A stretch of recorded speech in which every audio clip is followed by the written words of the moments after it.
Good afternoon साथियों, स्वागत है आप सभी मित्रों का वाईसीटी के ऑफिशियल प्लेटफॉर्म पर। कैसे हैं आप सभी लोग? दोस्तों, लास्ट क्लास में हम लोगों ने पूरा पाषाण काल के बारे में और थोड़ी सी एडिशनल इन्फॉर्मेशन हमने फिर मध्य पाषाण काल के बारे में पढ़ लिया था। इतनी चीज़ें पढ़ लिया था जो आपके एग्जाम के दृष्टिकोण से महत्वपूर्ण थी। आज की क्लास दोस्तों हम जो स्टार्ट करेंगे वो होगा नव पाषाण काल के बारे में, नियोलिथिक एज के बारे में आज हम स्टडी करना प्रारंभ करेंगे और देखेंगे दोस्तों इसके बारे में हमको क्या क्या चीज़ें यहाँ, ये थोड़ा सा इम्पॉर्टेंट टॉपिक है। इम्पॉर्टेंट अभी बताऊंगा, यहाँ से इतने सारे क्वेश्चन बने हैं अलग अलग एग्जाम में, अलग अलग टाइम पर आप देखेंगे। यकीन मानिए कि नव पाषाण काल बहुत ही इंपॉर्टेंट टॉपिक है। चलिए हम स्टार्ट करते हैं दोस्तों। तो नव पाषाण काल के बारे में जब हम बातचीत करते हैं तो दोस्तों यहाँ पर ध्यान दीजिएगा थोड़ी सी कि नव पाषाण काल के बारे में जो सबसे पहले जानकारी देने का श्रेय जाता है वो डॉक्टर प्राइमरोज को जाता है। 1842 में प्राइमरोज ने, ये प्राइमरोज आप इनको कह सकते हैं भूगर्भवेत्ता थे। कौन थे? भूगर्भवेत्ता थे। इन्होंने 1842 में कर्नाटक में जगह विशेष पर उत्खनन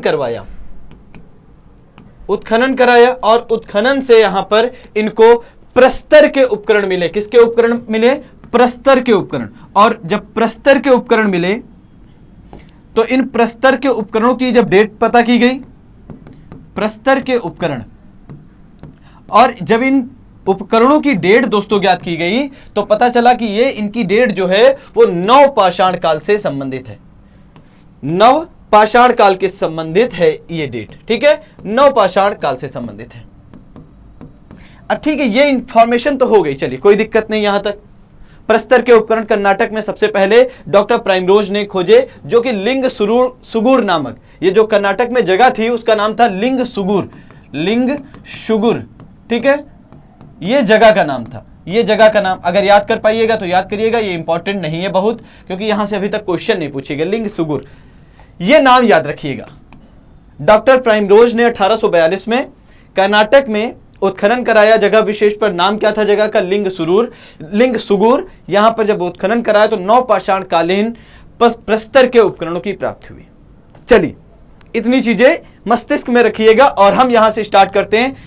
अच्छा, इस काल की सबसे कॉमन विशेषताएं हम अगर बातचीत करें दोस्तों, पहले अगर एक हम भारत का नक्शा बनाए दोस्तों तो आप देखेंगे दोस्तों, ये मान के चलिए कि इधर दक्षिण भारत, ये इधर आप कह लीजिएगा ये महाराष्ट्र वाला हिस्सा, ये गुजरात वाला हिस्सा, और इधर आप कहेंगे कि ये वाला जो हिस्सा है पाकिस्तान वगैरह का हिस्सा है।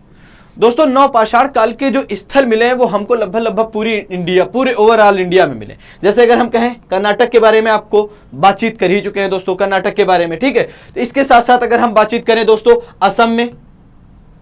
असम में 2-3 जगहों पर उत्खनन कराया गया। उत्तर प्रदेश में दोस्तों उत्खनन कराया गया, उत्तर प्रदेश की कई जगहों पर। मेहरगढ़ बलूचिस्तान दोस्तों, इसके साथ साथ जम्मू कश्मीर में जब हम बातचीत करेंगे तो बुर्जहोम वगैरह। तो लगभग नव पाषाण काल के जो स्थल मिले हैं वो हमको पूरे भारत में मिले हैं, अलग अलग जगहों पर। उत्खनन का टाइम अलग अलग है, ये आपको नहीं याद रखना, लेकिन ये याद रखिएगा ये जो समकालीन सभ्यता थी, नव पाषाण कालीन सभ्यता थी, इसके स्थल लगभग पूरे भारत से हमको प्राप्त हुए, पूरे भारत से लगभग प्राप्त हुए। लेकिन अगर हम यहां पर से एक कॉमन विशेषता की बात करें, अच्छा ठीक है, ये मान लो हमको प्राप्त हुए, ये स्थल प्राप्त हुए हैं अलग अलग जगहों पर। अभी मैं डिटेल में चर्चा करूंगा कौन कौन सा स्थल प्राप्त हुआ और वहां की क्या विशेषता रही। इन स्थलों की कुछ विशेषता रही, और विशेषता क्या रही तो दोस्तों हम बता देते हैं दोस्तों। पूरा पाषाण काल और मध्य पाषाण काल का जो मानव था वो खाद्य संग्राहक था। क्या था? खाद्य संग्राहक। संग्राहक का मतलब आप समझते हैं, शिकारी, और कंदमूल फल को क्या करता था? कलेक्ट करता था, उपजाता नहीं था। लेकिन नव पाषाण काल के मानव की सबसे प्रमुख विशेषता है कि भैया इस काल तक पहुंचते पहुंचते जो मानव समाज था, मानव समाज वो क्या हो गया था? वो कृषक हो गया था। क्या हो गया था? कृषक हो गया था। अब कृषक होने का मतलब ये लोग कृषि उत्पादक हो गए थे। सबसे महत्वपूर्ण चीज जो मैं बता रहा हूं, कॉमन विशेषता है पूरे नव पाषाण काल के, तो कृषि उत्पादक हो गया था इस काल का मानव, उत्पादन करने लगा था। अभी साक्ष्यों के बारे में बताऊंगा कि कृषि उत्पादन के साक्ष्य कहां कहां से मिले। अब जब कृषि उत्पादक हो जाएगा मानव, तो वो मानव बस्तियां भी बना लेगा, मानव बस्तियां बना लेगा। देखिए क्या चीजें होती हैं अगर एक साथ में कई चीजों को हम लेकर चलते हैं। तो अगर हम इसके पहले बातचीत करें, इसके पहले का मतलब क्या है दोस्तों, अगर हम पूर्व पाषाण काल के बारे में या पूरा पाषाण काल के बारे में और मध्य पाषाण काल के बारे में बातचीत करें, तो वहां का मानव समाज में संगठित होना प्रारंभ नहीं किया था। शिकारी था, संग्राहक था, तो जहां पर शिकार मिलता था, शिकार की खोज में वो पूरे घूमता रहता था। पूरा जीवन काल उसका क्या होता था, विचरण करने में, घूमने में एक प्रकार से निकल जाता। लेकिन जब यहां पर कृषि उत्पादक हो गया, अब आपको पता है कि उत्पादन की प्रक्रिया जो होती है कृषि का, अगर आपको उत्पादन करना तो एक खेत लेंगे आप, खेत में जहां भी उत्पादन करेंगे तो 3 से 4 महीने का समय लगता है। आज के टाइम में लगता है कि नहीं? तो 3 से 4 महीने एक जगह रहना पड़ेगा भाई, जानवरों से रक्षा करनी पड़ेगी उस खेत की। तो मानव क्या हो गया, मानव एक समाज में रहने लगा, एक प्रकार से बस्तियों का निर्माण करने लगा। और इस काल तक आते आते मानव जो था वो आप कहेंगे कि भैया इसने आग का प्रयोग भी सीख लिया। क्या? आग का प्रयोग करना भी सीख लिया। आग का प्रयोग करना भी सीख लिया, यह भी इस काल की विशेषता थी। आग से परिचय और प्रयोग, मतलब आग थी, पूरा पाषाण काल में भी आग थी, लेकिन आग का प्रयोग नहीं कर पाते थे। लेकिन इस काल तक मानव आते आते क्या किया, आग का प्रयोग करना सीख चुका था। अब आग का जब प्रयोग करना मानव सीख जाएगा तो यहां पर क्या और एक चीज निकल के आएगी, यहां से निकल के आएगी भैया अब जो मांस खाएगा, जो भी मानव जो है जो मांस खाएगा वो कैसा खाएगा, पका हुआ मांस खाएगा, आग पर पका के मांस खाएगा। इसी काल की विशेषता है दोस्तों, इसी काल की विशेषता है कि यहां पर पहिए का भी आविष्कार हो चुका था। किसका? पहिए का आविष्कार हो चुका था, पहिए का आविष्कार हो चुका था इस काल तक आते आते। ये कॉमन विशेषताओं के बारे में बातचीत कर रहे हैं दोस्तों, ये लगभग हर जगह आपको मिल जाएंगी। पूरी नवपाषाण कालीन जो स्थल प्राप्त हुए वहां पर कुछ ना कुछ चीजें आपको मिल ही जाएंगी। ठीक है, इसके साथ साथ अगर हम बातचीत करें दोस्तों, तो इस काल के मानव ने जो उपकरण इस्तेमाल किए उन पर पॉलिश करना भी सीख लिया था। अब पॉलिश क्यों की जाती, आप बोर्ड पर करते क्यों करते, चमक आ जाती, वही चीज मतलब धार लाने के लिए आप कह सकते हैं। तो इस काल के मानव ने, थोड़ा सा मैं रफ कर देता हूं दोस्तों और फिर मैं आपको डिटेल में करता हूं। यहां पर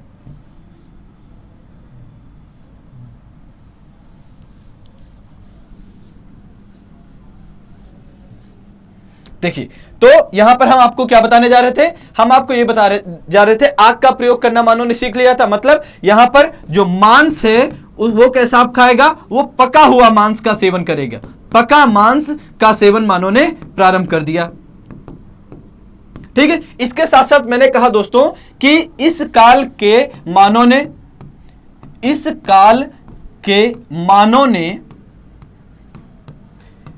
ने अपने औजार या उपकरण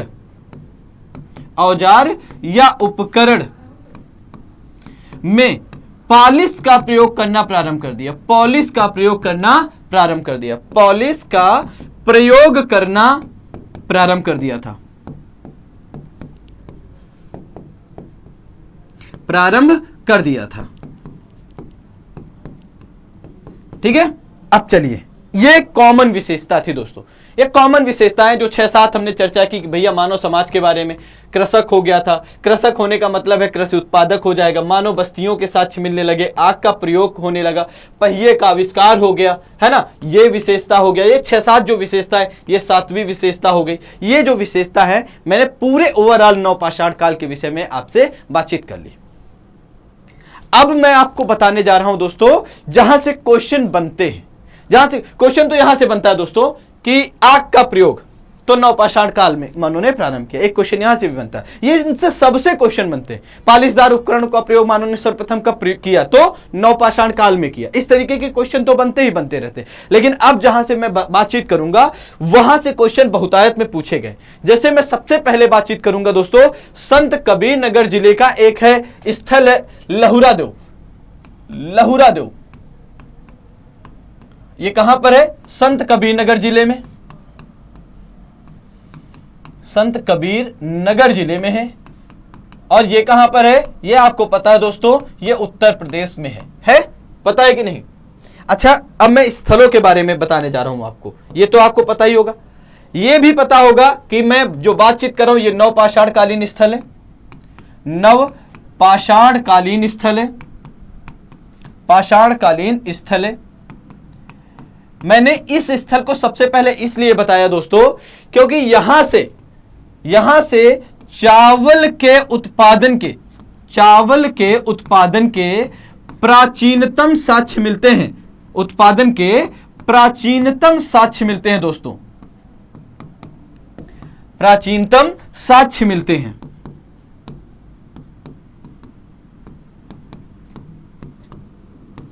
अब समझिएगा, इसके पहले जब था तो सबसे क्वेश्चन पूछा जाता था कि कृषि का उत्पादन सर्वप्रथम कहां पर प्राप्त होता है, कृषिगत अनाजों का उत्पादन सबसे पहले, मतलब कि एक प्रकार से हमको जो साक्ष्य हैं वो कहां से मिलते हैं। इसके पहले जो आंसर होता था वो था मेहरगढ़। मेहरगढ़ बलूचिस्तान पाकिस्तान में एक जगह है, वहां पर एक प्रकार से माना जाता था, लेकिन उत्खनन हुआ संत कबीर नगर जिले के लहुरा देव नामक स्थान का, तो यहां पर हमको चावल के उत्पादन के प्राचीनतम साक्ष्य मिले। चावल के जब उत्पादन के जो प्राचीनतम हमको साक्ष्य मिले हैं, ये आप मानेंगे नहीं दोस्तों, लगभग 9000 बीसी से आप कहें बिफोर कॉमन से 7000 बिफोर कॉमन के बीच के हैं।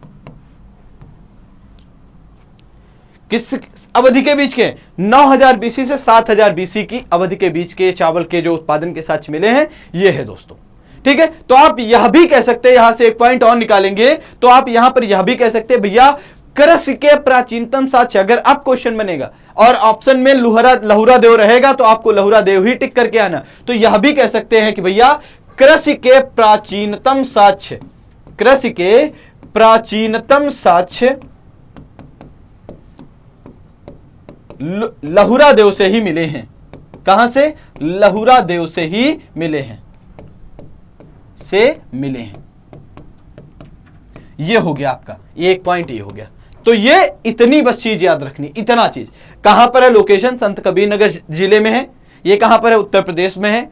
क्यों नवपाषाणकालीन स्थल के रूप में क्यों फेमस है? क्योंकि यहां से चावल के उत्पादन के प्राचीनतम साक्ष्य मिले हैं दोस्तों, प्राचीनतम, सबसे प्राचीन साक्ष्य हमको यहीं से मिले। ये पहली जगह है, लेकिन अब हम, ये नया लेटेस्ट था इसीलिए हमने पहले से स्टार्ट किया, इसको 2 बार 3 बार देख लेंगे, आपको ऑटोमेटिकली तैयार हो जाएगा। हम दूसरे स्थल के बारे में बातचीत करने जा रहे हैं, नवपाषाणकालीन स्थल, जिसका नाम है मेहरगढ़। क्या नाम है? मेहरगढ़।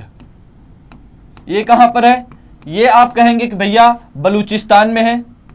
कहां पर? बलूचिस्तान। और बलूचिस्तान कहां पर है? वर्तमान समय में यह पाकिस्तान में है। अभी मैंने आपको आज ही की क्लास में बताया, जस्ट 2 मिनट 3 मिनट पहले, कि मेहरगढ़ में कृषि के प्राचीनतम साक्ष्यों की प्राप्ति हुई थी लहुरा देव के उत्खनन से पहले। देखिए लुहरा देव क्यों कह रहे हैं? क्योंकि अलग अलग किताबों में कहीं पर लहुरा देव लिखा है, कहीं कहीं पर लुहरा देव लिखा है। बस आप याद रखिएगा, एक ही नाम है, संत कबीर नगर जिले में स्थित है, अलग अलग नाम नहीं।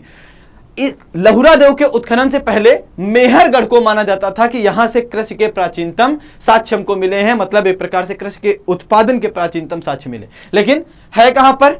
ये बलूचिस्तान पाकिस्तान में। अब मैं आपको बताने जा रहा हूं मेहरगढ़ का जो एक प्रकार से जो बलूचिस्तान है, इसको हम एक प्रकार से, ये वाली लोकेशन जो है, इसको हम आप कहेंगे बलूचिस्तान की रोटी के टोकरी के नाम से भी जानते हैं हम इस स्थल को।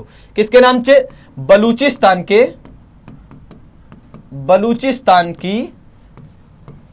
रोटी की टोकरी,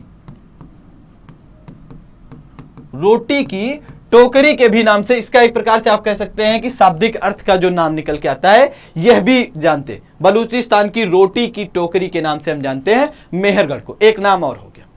यह भी क्वेश्चन बन सकता है कि बलूचिस्तान की रोटी की टोकरी के नाम से कौन सा नवपाषाणकालीन स्थल जाना जाता है? तो आप कहेंगे कि मेहरगढ़ जाना जाता है। इसकी आज कुछ विशेषता हम बताते हैं दोस्तों। यहां पर दोस्तों कच्ची ईंटों के आयताकार भवन प्राप्त हुए हैं, और ये जो भवन प्राप्त हुए हैं, आयताकार भवन प्राप्त हुए हैं, और ये जो भवन है इनमें कच्ची ईंटों का प्रयोग हुआ है। कैसी ईंटों का? कच्ची ईंटों का प्रयोग हुआ है दोस्तों, कच्ची ईंटों का प्रयोग हुआ है।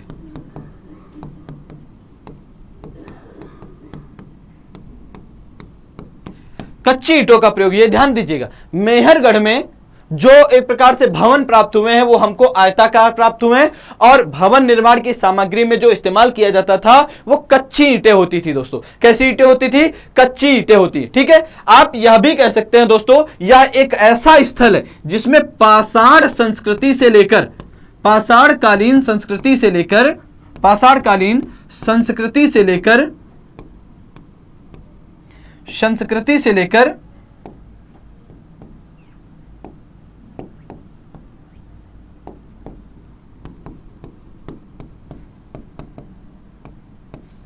हड़प्पाई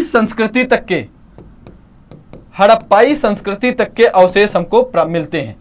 हड़प्पाई संस्कृति तक के अवशेष प्राप्त होते हैं।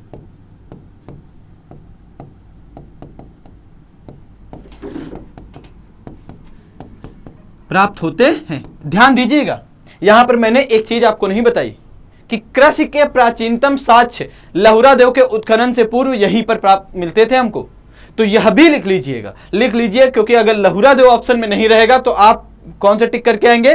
तब आपको मेहरगढ़ ही टिक करके आना है, क्योंकि मेहरगढ़ पहले बहुत बार पूछा गया, और जब से लहुरा देव का उत्खनन हो गया तब से लहुरा देव पूछा गया। लेकिन हो सकता है कि लहुरा देव को रिप्लेस करके मेहरगढ़ का ऑप्शन दे दे, तो आप यहां पर एक और विशेषता लिखेंगे भैया कि लगभग आप कहेंगे कि 7000 बीसी के आसपास का, बीसी का मतलब बिफोर कॉमन या ईसा पूर्व, आप लिखेंगे ईसा पूर्व 7000 ईसा पूर्व के आसपास की बात है। ठीक है, जो मेहरगढ़ में हमें चीजें मिलती हैं, उत्खनन करने से जो हमको चीजें मिलती हैं वो लगभग 7000 साल पुरानी, 7000 ईसा पूर्व की बारे में बातचीत हो रही है। तो इस मतलब 7000, ये 2022 चल रहा है, तो मतलब 7 2 9 9000 साल पुरानी बात हम कर रहे हैं। तो इस काल में आप कहेंगे कि गेहूं के उत्पादन के प्राचीनतम साक्ष्य, गेहूं के उत्पादन के प्राचीनतम साक्ष्य मेहरगढ़ से प्राप्त होते हैं।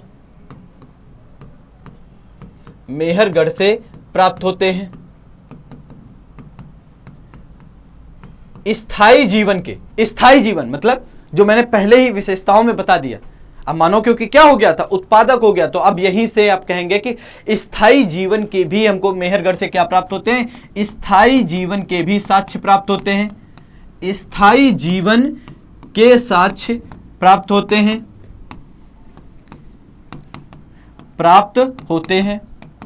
और आपको पता है जानवरों को मध्य पाषाण काल में, हमने बताया था कि मध्य पाषाण काल में ही जानवरों को क्या किया जाने लगा था? पालतू बनाया जाने लगा था। और कुत्ते के बारे में मैंने बताया था, जो कुत्ता था वो आप कह सकते हैं कि सबसे पहला पालतू जानवर बनाया गया। लेकिन आपको 2 जगह भी बताई थी, आदमगढ़ और बागौर, याद है किसी को? एक राजस्थान में थी, दूसरी मध्य प्रदेश में, जहां से हमें पशुपालन के प्राचीनतम साक्ष्य प्राप्त हुए। याद है?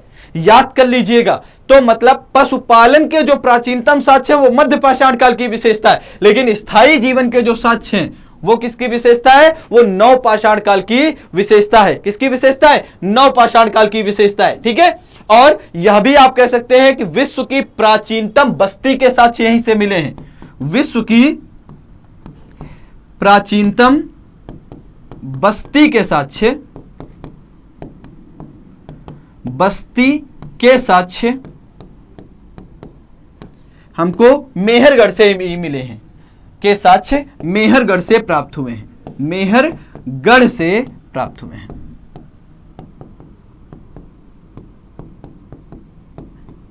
ये मेहरगढ़ हो गया। लहुरा देव पहला स्थल था नवपाषाणकालीन स्थल। दूसरा मैंने आपको बताया मेहरगढ़ के बारे में। मेहरगढ़ के बारे में इतनी इंफॉर्मेशन बस याद रखिएगा, आपके एग्जाम में यहां से बाहर से क्वेश्चन नहीं पूछा जाएगा। ठीक है, आगे चलते हैं। तीसरा हम आपको स्थल के बारे में बताने जा रहे हैं। तीसरे स्थल का जो नाम है वो है बुर्जहोम।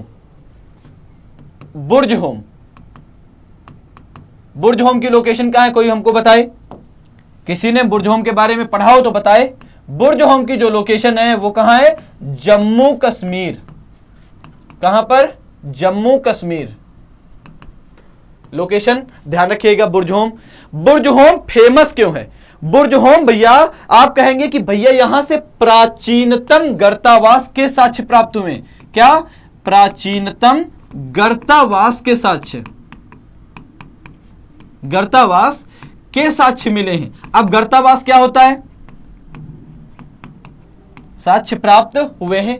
अब गर्तावास हमको कोई बताए। गर्तावास का मतलब अगर ये जमीन है तो जमीन को खोद दिया गया और जमीन को खोद के क्या बनाया गया? आवास के लिए जगह बनाई गई। जमीन के भीतर का जो आवास होता है उसको हम गर्तावास के नाम से जानते हैं। अब ध्यान दीजिएगा, यहां पर जो सबसे इंपॉर्टेंट जो चीज हमको मिली है वो मानव कंकाल के साथ कुत्ते का कंकाल भी दफनाया गया। दूसरी विशेषता है मानव कंकाल के साथ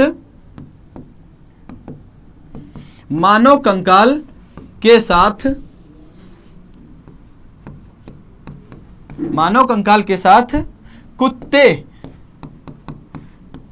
के कंकाल भी प्राप्त हुए हैं।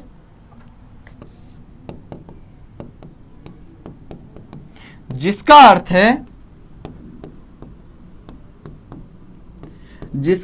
है क्या अर्थ है? कि मानव को या कुत्ते को मानव के साथ दफनाया गया था। जिसका अर्थ है कुत्ता मानव के साथ, यानी कि ऑब्लिक ये साइन है, कुत्ता मानव के साथ दफनाया गया था।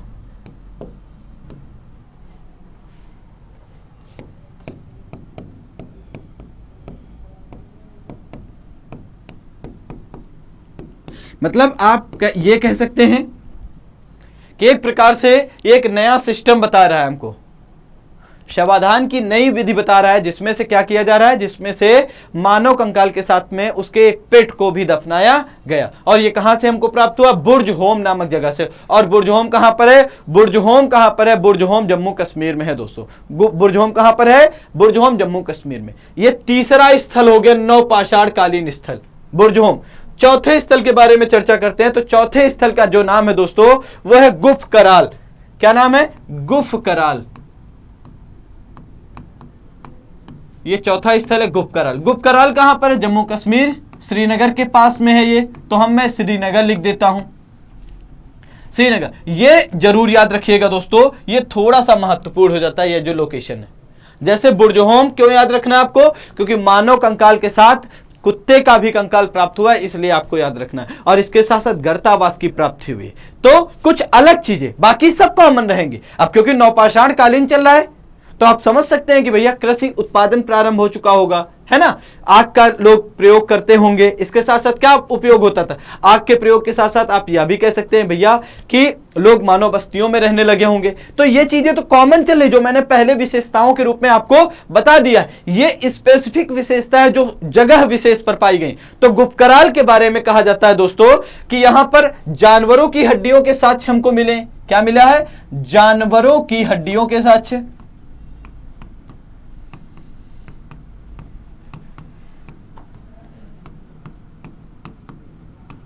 जानवरों की हड्डियों के साक्ष्य मिले। इसके साथ साथ और आप क्या कह सकते हैं? इसके साथ साथ आप कहेंगे कि भैया यहां पर कृषि संबंधी उपकरण प्राप्त हुए हैं। अब कृषि की जाएगी तो उपकरण नहीं मिलेंगे, कृषि संबंधी उपकरण प्राप्त हुए हैं, उपकरण प्राप्त हुए हैं। और इसके साथ साथ गेहूं, जौ, केवल जौ होता है, जौ, ठीक। गेहूं, जौ, मसूड़ इत्यादि के साक्ष्य प्राप्त हुए, इत्यादि के साक्ष्य भी मिले हैं,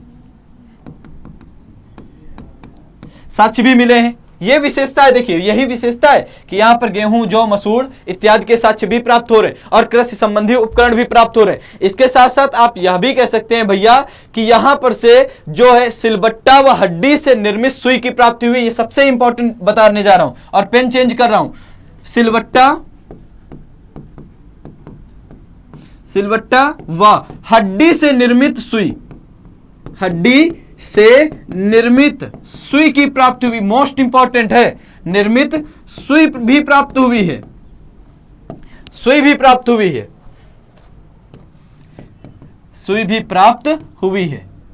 आप समझिएगा, देखिए ये वाला जो एक प्रकार से फैक्ट है, मोस्ट इंपॉर्टेंट है। सिलबट्टा आज भी वर्तमान समय में भी ग्रामीण इलाकों में घरों में मसाला पीसने में इस्तेमाल किया जाता है, जो खाना बनाने में इस्तेमाल किया जाने वाला गरम मसाला है। तो सिलबट्टा और इसके साथ साथ हड्डी से निर्मित सुई, अब सुई के बारे में कौन नहीं जानता, कपड़ों की सिलाई की जाती है सुई से, वर्तमान समय में स्टील की बनी जाती है। उस समय जो सुई का निर्माण किया गया था वो किसका बना हुआ था, वो आप कहेंगे कि भैया हड्डी से निर्मित सुई, हड्डी से बना लिया है सुई। सोचिए कितने टैलेंटेड आदमी थे उस काल के। और इसके साथ साथ आप ये भी कहेंगे कि भैया जो हमारा ये स्थल है यहां से घूसर मृदभांड भी प्राप्त हुए। कैसे मृदभांड प्राप्त हुए, आप यहीं पर एक और पॉइंट बढ़ा लीजिए, घूसर मृदभांड भी प्राप्त हुए हैं दोस्तों, घूसर मृदभांड भी प्राप्त हुए हैं,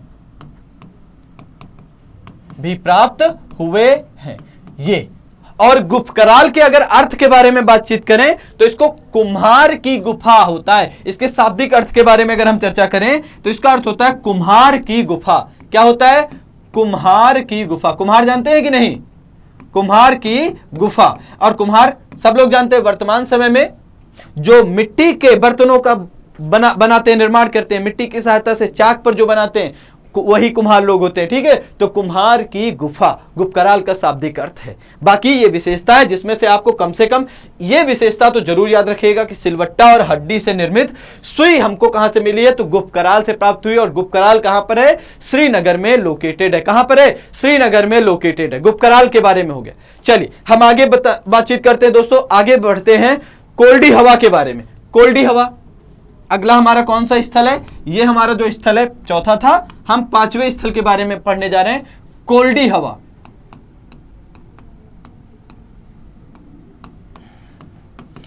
इसके बारे में किसको किसको पता है, हमको एक बार बताएं, कोल्डी हवा कहां पर है। अगर हम कोल्डी हवा की लोकेशन की बात करें तो ये इलाहाबाद के आसपास है, मतलब प्रयागराज के पास है इलाहाबाद। और इलाहाबाद कहां पर है, आप सभी को पता है भैया, संगम में महाकुंभ का आयोजन होता है, विश्व प्रसिद्ध है प्रयाग। जो इलाहाबाद है, प्रयाग है, ये विश्व प्रसिद्ध है। 3 नदियों का संगम गंगा यमुना सरस्वती का यहीं पर होता है। और यहां से हमें नवपाषाण कालीन स्थल प्राप्त होता है कोल्डी हवा। और कोल्डी हवा ये भी कह सकते हैं, अगर ये लोकेशन ना दे तो हो सकता है ये पूछ ले कि भैया बेलन नदी के किनारे, बेलन नदी के किनारे, बेलन नदी के किनारे, यही आप कहेंगे कि इलाहाबाद और मिर्जापुर वाला जो क्षेत्र है। अब मिर्जापुर के बारे में तो सबको पता होगा भैया, मिर्जापुर के बारे में, मिर्जापुर और इलाहाबाद के पास का जो लोकेशन है वो कोल्डी हवा वहां पर है। या फिर कह सकते हैं बेलन नदी के किनारे का जो क्षेत्र है। इसके साथ साथ हम यहां पर कहेंगे दोस्तों, विश्व की प्राचीनतम चावल की खेती के साक्ष्य मिलते हैं। ये क्यों जाना जाता है, विश्व की प्राचीनतम, विश्व की प्राचीनतम चावल की खेती का साक्ष्य, चावल की खेती का साक्ष्य हमको प्राप्त होता है। चावल की खेती का साक्ष्य हमको यहीं से प्राप्त होता है।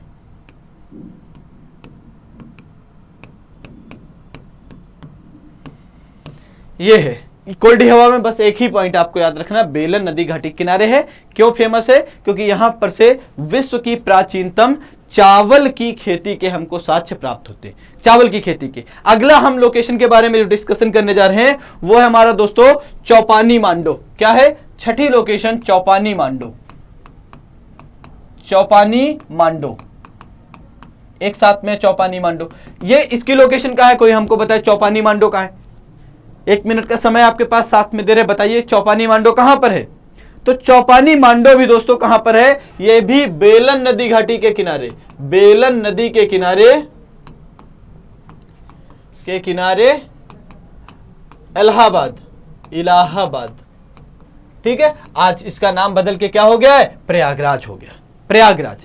तो चौपानी मांडो क्यों फेमस है दोस्तों, यहां पर आप कहेंगे कि मधुमक्खी के छत्ते जैसी झोपड़ियां, मधुमक्खी के छत्ते,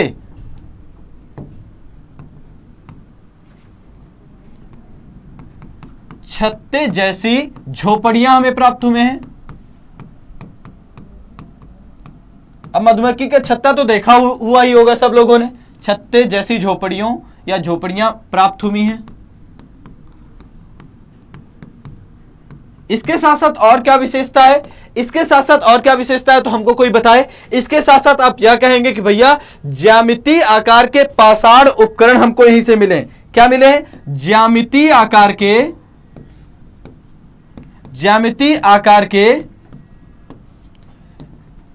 पाषाण उपकरण भी हमको यहीं से मिले हैं दोस्तों। पाषाण उपकरण भी हमको यहीं पर से मिले हैं, हमें प्राप्त हुए हैं दोस्तों। यह विशेषता है इसकी। किसकी विशेषता है?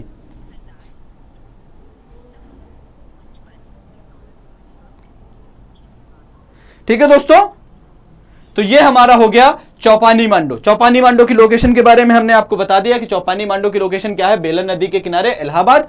यहां पर मधुमक्खी के छत्ते जैसी झोपड़ियां प्राप्त हुए। इसके साथ साथ आप यह भी कहेंगे कि भैया यहां पर से ज्यामितीय आकार के पाषाण उपकरण भी हमें प्राप्त हुए। लोकेशन जो भारत का मैप बनाया था दूसरी या तीसरी स्लाइड में देख लीजिए कि प्रयागराज में 2 लोकेशन इलाहाबाद में मिल गई, मिर्जापुर और इलाहाबाद में। और अगर हम और इसके बाद बिहार की साइड में चले तो बिहार में हमको एक जगह मिली है चिरांद। क्या है ये? कौन सा नंबर है? 1 मिनट रुकिएगा दोस्तों, 6 नंबर। 7वीं लोकेशन जो हम बताने जा रहे हैं वो है चिरांद। और चिरांद कहां पर है? चिरांद है बिहार में। यह क्या क्यों फेमस है? यहां से भी दोस्तों हमको नवपाषाणकालीन संस्कृति के साक्ष्य प्राप्त हुए हैं। क्या मिले हैं? संस्कृति के साक्ष्य प्राप्त हुए, संस्कृति के साक्ष्य प्राप्त हुए हैं। अब ध्यान दीजिएगा, पूरे नवपाषाणकालीन सभ्यता में सबसे ज्यादा हिरण की हड्डी व सींग, हिरण जानते हैं कि नहीं? अगर आप लोगों ने मूवीज में देखा होगा, कोई लोग जू जाते हैं तब वहां पर देखा होगा, तो हिरण की हड्डी व सींग से निर्मित सर्वाधिक उपकरण जो हमको प्राप्त हुए हैं, नवपाषाणकालीन उपकरण। हिरण की हड्डी व सींग से निर्मित नवपाषाणकालीन उपकरण, नवपाषाणकालीन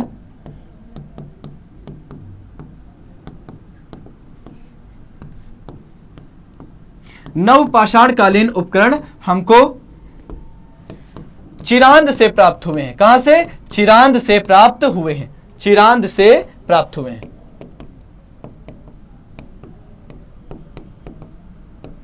अब समझ लीजिए बिहार में भी लोकेशन मिल गई, भैया चिरांद। और चिरांद क्यों फेमस है? याद रखिएगा भैया, सर्वाधिक मात्रा में हिरण की सींगों व हड्डियों से निर्मित हमको उपकरण यहीं से मिले हैं, सबसे ज्यादा उपकरण की प्राप्ति हुई। अब हम अगली लोकेशन के बारे में पढ़ने जा रहे हैं, 8वीं लोकेशन, जिसका नाम है दोस्तों महदहा। 8वीं लोकेशन है महदहा। महदहा की लोकेशन उत्तर प्रदेश है। स्पेसिफिक पर जाएंगे, गंगा नदी के किनारे, गंगा के किनारे विंध्य क्षेत्र में। कहां पर? विंध्य क्षेत्र में। अब विंध्य क्षेत्र का मतलब आप समझ लीजिए, विंध्य क्षेत्र का मतलब हम बात कर रहे हैं मिर्जापुर के आसपास की। महदहा क्यों फेमस है भैया? यहां पर से जो हमको झोपड़ियां मिली हैं वो गोलाकार मिली हैं। देखिए कुछ विशेष बात है महदहा में, हमें यहां से गोलाकार झोपड़ियों की प्राप्ति हुई है। कैसी? गोलाकार झोपड़ियों की प्राप्ति हुई है।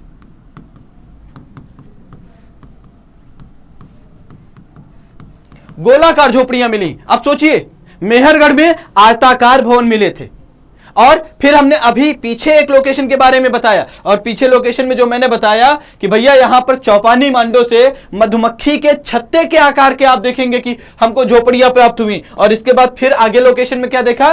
गोलाकार झोपड़ियों के हमको साक्ष्य प्राप्त हो रहे हैं। कहां से? महदहा से। इसके साथ साथ यहां से हमको बूचड़खाना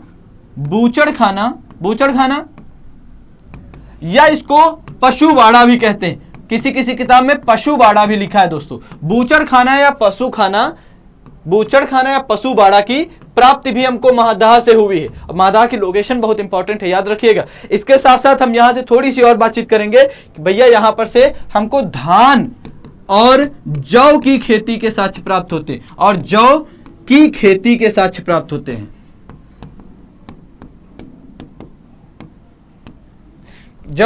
धान और जौ की खेती के साक्ष्य प्राप्त होते हैं। देखिए चीजें थोड़ा सा फैक्चुअल हैं, लेकिन 2 3 4 बार देखेंगे तो आप टिक कर ले जाएंगे, इतना हमको भरोसा है। बिल्कुल भरोसा। ये देखिए क्या है कि यहां से चीजें जैसे पूछी जाती हैं तो ऐसा पूछ लेंगे कि भैया नवपाषाणकालीन बस्ती का नाम बताइए जहां से गोलाकार झोपड़ियों की प्राप्ति हुई। तो अगर 2-3 बार भी पढ़े हैं तो आप महदहा टिक करके आएंगे, भैया लोकेशन कहां है, गंगा नदी के किनारे विंध्य क्षेत्र में इसकी लोकेशन है, ऑटोमेटिकली करके आएंगे। इसके साथ साथ हमको अन्य जो स्थल प्राप्त हुए नवपाषाणकालीन, उसमें से भैया संगन कल्लू है, ये हमारा कौन सा लोकेशन है, ये हमारा 9 नंबर लोकेशन जो है वो संगन कल्लू है। संगन कल्लू ये कहां पर है, संगन कल्लू कर्नाटक में है भैया, कर्नाटक में, कर्नाटक में संगन कल्लू। संगन कल्लू से जो हमको प्राप्त हुआ है भैया वो राख के टीले प्राप्त हुए। यहां से यही क्वेश्चन बना है कि निम्नलिखित में से किस नवपाषाणकालीन स्थल से राख के टीलों की प्राप्ति हुई है, तो संगन कल्लू से प्राप्त हुई है। आप कहेंगे कि यहां से हमको क्या मिला है, राख के टीले प्राप्त हुए, राख के टीले प्राप्त हुए हैं।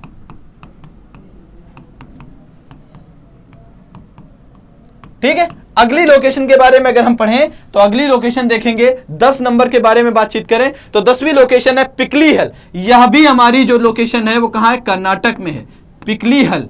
यह भी लोकेशन हमारी कहां पर है, तो आप कहेंगे कर्नाटक में है, कर्नाटक में ही ये लोकेशन है। अब यह क्यों फेमस है भाई, इसके बारे में हम क्यों पढ़ रहे हैं, यहां से भी भैया राख के ढेर, राख के ढेर वह बस्ती के साक्ष्य प्राप्त हुए हैं, वह बस्ती के साक्ष्य प्राप्त हुए हैं, राख के ढेर वह बस्ती के साक्ष्य प्राप्त हुए हैं दोस्तों पिकलीहल से। इसके साथ साथ दोस्तों हम कुछ और लोकेशन के बारे में बताएंगे। एक है दोस्तों सारू तारी, सारू तारी ये जगह जो है वो असम में है दोस्तों। ये हमारी 11th लोकेशन है दोस्तों, 11th लोकेशन है। देखिए असम की लोकेशन हम चर्चा कर रहे हैं। अब ये आपको कोई बताएगा नहीं, बिना पेड क्लासेस के आपको कोई इंफॉर्मेशन नहीं देगा इस तरीके की। अब यहां से सिंपल सा क्वेश्चन पूछ लेगा, कभी पूछा नहीं गया, सिंपल सी बात है, पूछ लेगा कि निम्नलिखित में से कौन सा नवपाषाणकालीन स्थल है, 3-4 लोकेशन दे देगा आपको, पुरा पाषाणकालीन दे देगा, मध्य पाषाणकालीन और एक ऑप्शन दे देगा सारू तारी, सॉरी दोस्तों सारू तारी, थोड़ा सा प्रोनाउंसिएशन मेरा गड़बड़ हो रहा है इसमें, सारू तारी है, असम में है। यहां से दोस्तों हमको आदिम कुल्हाड़ियां मिली हैं। क्या मिली है, आदिम कुल्हाड़ियों की प्राप्ति हुई है दोस्तों, आदिम कुल्हाड़ियां हमको यहां से प्राप्त हुई हैं। अब ध्यान दीजिएगा ये एग्जाम में क्वेश्चन नहीं बना है, एग्जाम में क्वेश्चन यहां से नहीं बना है कि ये लोकेशन क्या है और क्यों फेमस है, तो आदिम कुल्हाड़ियां मिली हैं। इसके साथ साथ हमको यहां पर चित्रित मृदभांड भी प्राप्त हुए, चित्रित मृदभांड भी हमको प्राप्त हुए दोस्तों, यहां से चित्रित मृदभांड भी हमको यहां से प्राप्त हुए। अब ध्यान दीजिएगा ये इंपॉर्टेंट मैं आपको बता रहा हूं, इंपॉर्टेंट इसलिए क्योंकि यहां से क्वेश्चन नहीं बना है और बहुत जगहों पर इसके बारे में कोई इंफॉर्मेशन नहीं दिया जाता है कि भैया नवपाषाणकालीन स्थल है सारूतारी, और सारूतारी के बारे में हमने आपको इंफॉर्मेशन दे दी कि ये असम में लोकेटेड है, यहां से आदिम कुल्हाड़ियों की प्राप्ति हुई है और इसके साथ साथ चित्रित मृदभांड की प्राप्ति हुई। इसके साथ साथ दोस्तों असम में एक है दाओजली, एक लोकेशन है दाओजली, दाओजली ये भी लोकेशन जो है वो असम की है, असम की है। यहां से भी हमें नवपाषाणकालीन संस्कृति व सभ्यता के साक्ष्य प्राप्त हुए, जहां से कृषि व पशुपालन के हमको साक्ष्य मिले, कृषि व पशुपालन के साक्ष्य मिले हैं दोस्तों, कृषि व पशुपालन के साक्ष्य हमको यहीं से प्राप्त हुए हैं, के साक्ष्य प्राप्त हुए। अब सोच लीजिए जो मैं आपको बता रहा था कि लगभग जो नवपाषाणकालीन संस्कृति है इसके साक्ष्य हमको हर जगह से मिले, हर जगह से, हर जगह का मतलब लगभग पूरे भारत में विस्तृत है। दक्षिण भारत के तमिलनाडु में भी इसके साक्ष्य मिले हमको, तमिलनाडु में भी मिले। तमिलनाडु में एक जगह स्पेसिफिक है, एक मिनट रुकिएगा दोस्तों, तमिलनाडु में एक जगह स्पेसिफिक है जिसका नाम है दोस्तों पय्यमपल्ली। क्या नाम है, पय्यमपल्ली। यहां से हमको नवपाषाणकालीन संस्कृति के साक्ष्य मिले। इसके साथ साथ हम तेलंगाना में बता दे रहे हैं दोस्तों, तेलंगाना में एक जगह है उत्तुनूर, तेलंगाना में एक जगह है उत्तुनूर, यहां से हमको नवपाषाणकालीन संस्कृति के साक्ष्य मिले। इसके साथ साथ आंध्र प्रदेश में दोस्तों नागार्जुनी कोंडा, आंध्र प्रदेश, ये आंध्र प्रदेश है, अरुणाचल प्रदेश मत समझिएगा, एपी, आंध्र प्रदेश। यहां पर आप देखेंगे नागार्जुनी कोंडा,